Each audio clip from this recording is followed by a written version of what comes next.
आज हम इस वीडियो में बात करेंगे उस समुदाय की जो अनादिकाल से इस देश में निवास कर रहा है। उस समुदाय की जिन्हें नेता लोग सिर्फ अपने फायदे के लिए यूज करते हैं। हम बात कर रहे हैं उस समुदाय की जो सदियों से पर्यावरण का संरक्षण करते आ रहा है। नमस्कार, आप सभी का हमारे चैनल में स्वागत है।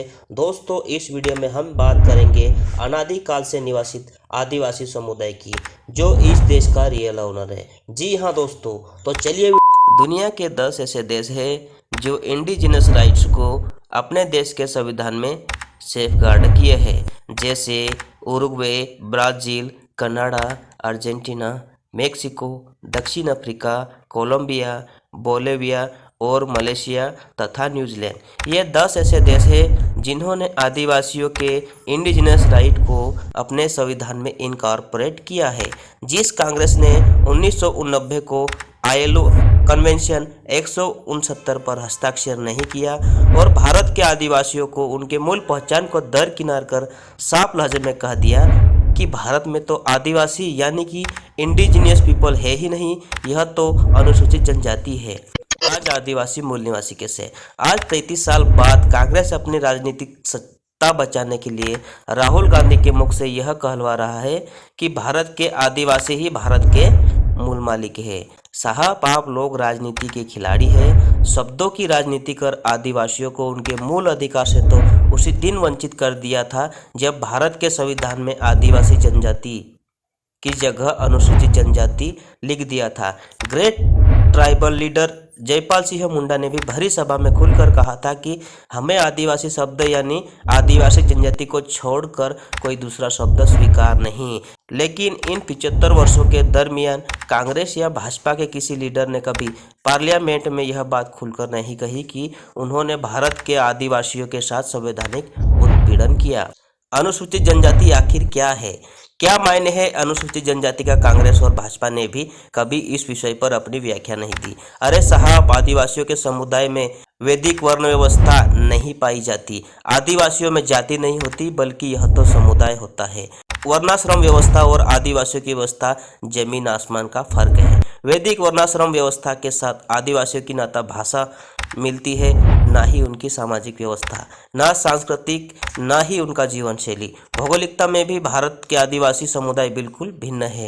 वैदिक लोगों की सभ्यताओं का इतिहास मात्र 3600 साल पुराना है। इन 1000 सालों के दरमियान भारत में विभिन्न सभ्यताओं का विकास हुआ, लेकिन भाषाओं के आधार पर अगर हम शोध करें तो भारत में द्रविड़ियन और आस्ट्रिक भाषा बोलने वाले समुदाय का इतिहास लगभग 50 से 70 हजार वर्ष पुराना है। उनकी सभ्यता सरल और सामुदायिक थी। आदिवासी भारत के स्वदेशी लोग क्यों नहीं? मुंडारी भाषा परिवार में संताली, मुंडारी हो, खड़िया, असुर, बिरहोड़, कुरकू, महली ये सब आस्ट्रिक भाषा समूह से ही संबंध रखते हैं। भारत में द्रविड़ियन भाषा समूह जैसे गोंडी, कुड़ुख, पहाड़िया, सोरिया, पहाड़िया आदि भाषा समूह अति प्राचीन है। झारखंड राज्य के लातेहार और लोहरदगा जिला में रहने वाले असुर आदिवासियों ने सर्वप्रथम लोहे को गलाकर औजार बनाना सीखा और दुनिया को लोहे के बारे में बताया था। भारत में आदिवासियों के भाषा के आधार पर उन्हें भारत के स्वदेशी लोग इंडिजिनस पीपल ऑफ इंडिया क्यों नहीं माना गया? क्या यह एक जघन्य अमानवीय अपराध नहीं? क्या भारत के लोगों और सभी राष्ट्रीय राजनीतिक दलों को, जिन्हें भारत के संविधान बनने के बाद भारत में सत्ता चलाने का हक भारत के मूल मालिकों ने उन्हें प्रदान किया, बदले में उन्होंने भारत के आदिवासियों के साथ क्या किया? वनवासी, गिरिजन, असभ्य, नक्सली, अलगाववादी आदि नामों से सुशोभित कर इस देश के मूल मालिकों का ही संहार कर उनके मूल संपत्ति जल, जंगल, जमीन से उन्हें बेदखल करने का घृणित कार्य किया गया।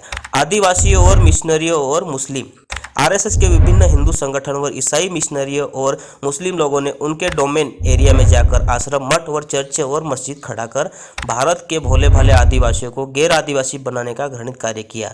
आज के संदर्भ में जिन आदिवासी क्षेत्रों में उनके पारंपरिक घोटुल कुड़िया होने चाहिए थे, उसकी जगह हिंदुओं के मंदिर और ईसाइयों के गिरजाघर और मुस्लिम लोगों के मस्जिद खड़े दिखते हैं। आज के संदर्भ में आदिवासियों को उनके प्राचीन सभ्यताओं, संस्कृति, भाषा से अलग करके उनके हाथों में तमाम तरह के धार्मिक किताबें पकड़ा दिया गया है। आज एक आदिवासी दूसरे आदिवासियों को धर्म के नाम पर जलील करता दिखता है। क्या हाल बना दिया आप प्रवासी बाहरी लोगों ने भारत के आदिवासियों का? कोई कहता कि आदिवासी हिंदू है, कोई कहता कि आदिवासी ईसाई है। आदिवासी कोई जाति नहीं है, कोई कुछ कहता तो कोई कुछ कहता, लेकिन उन्हें ये तक ज्ञात नहीं कि आदिवासी कोई जाति नहीं बल्कि प्रजाति है। एक आदिवासी अगर धर्म बदल भी ले तो वह जेनेटिक तौर पर खुद को बदल नहीं सकता, वह आदिवासी ही रहेगा। जब दुनिया में कोई धर्म भी पैदा नहीं हुआ था, तब से आदिवासियों ने दुनिया को इस धरती पर जीने का सबक सिखाया, प्रकृति के नियमों को समझाया। उनके पास कोई आसमानी किताबें नहीं थी, वह तो प्रकृति से सीख रहा था। उनकी सामाजिक परंपरा, जीवन संरचना तो प्रकृति से जुड़ी हुई थी, प्रकृति ही उनका गुरु थी। मालिक को मालिक स्वीकार करने में तुम धार्मिक सभ्य लोगों को शर्म आती है।